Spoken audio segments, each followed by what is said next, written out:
మోకాలు నొప్పులండి. సో, చాలామంది ఏజింగ్ ప్రాసెస్‌లో మోకాలు నొప్పులుతో సఫర్ అవుతా ఉన్నారు. చాలామంది నీ రీప్లేస్‌మెంట్ సర్జరీస్ చేసుకోవాలనుకుంటున్నారు. చేసుకుంటున్నారు, చేసుకున్నారు కూడా.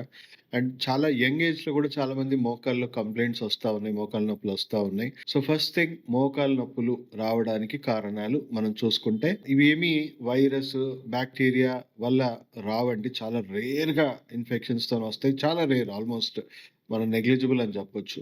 బట్ 99% ఇది జీవనశైలికి సంబంధించిన వ్యాధులు. జీవనశైలికి సంబంధించిన డిసార్డర్ మాత్రమే ఇది.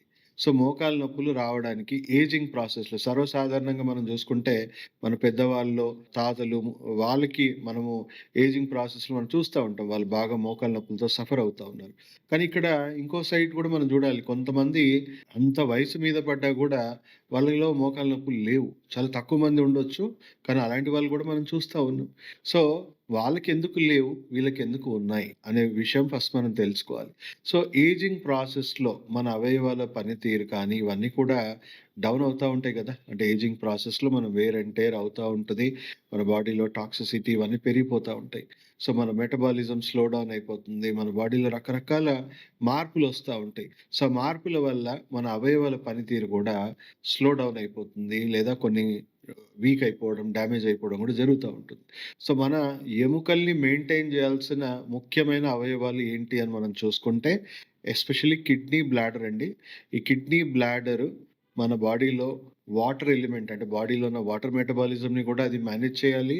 అండ్ మన ఎముకల బోన్ మ్యారో అంటాం గదా! ఎముకల లోపట ములుగు లాంటి పదార్థం ఉంటుంది.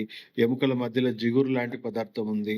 సో, ఎముక లోపట నుంచి మెయింటైన్ చేయాల్సిన యాస్పెక్ట్ మనం జూసుకుంటే మన కిడ్నీ, బ్లాడరే చేయాల్సిన మెయింటెనెన్స్. సో, ఏజింగ్ ప్రాసెస్‌లో సర్వసాధారణంగా మనకి కిడ్నీ, బ్లాడర్ సమస్యలు వాళ్ళకి రావడం వల్ల దానివల్ల జరగాల్సిన మెయింటెనెన్స్ అంటే ఎముకలు లోపట నుంచి బలహీన పడిపోతుంది. అంటే ఆస్టియోపొరోటిక్ అవుతుంది. అంటే ఎముక చూడ్డానికి బానే ఉంటుంది. కానీ ఒక పచ్చి కొమ్మకి, ఎండు కొమ్మకు ఉన్న డిఫరెన్సెస్ మనకేంటి?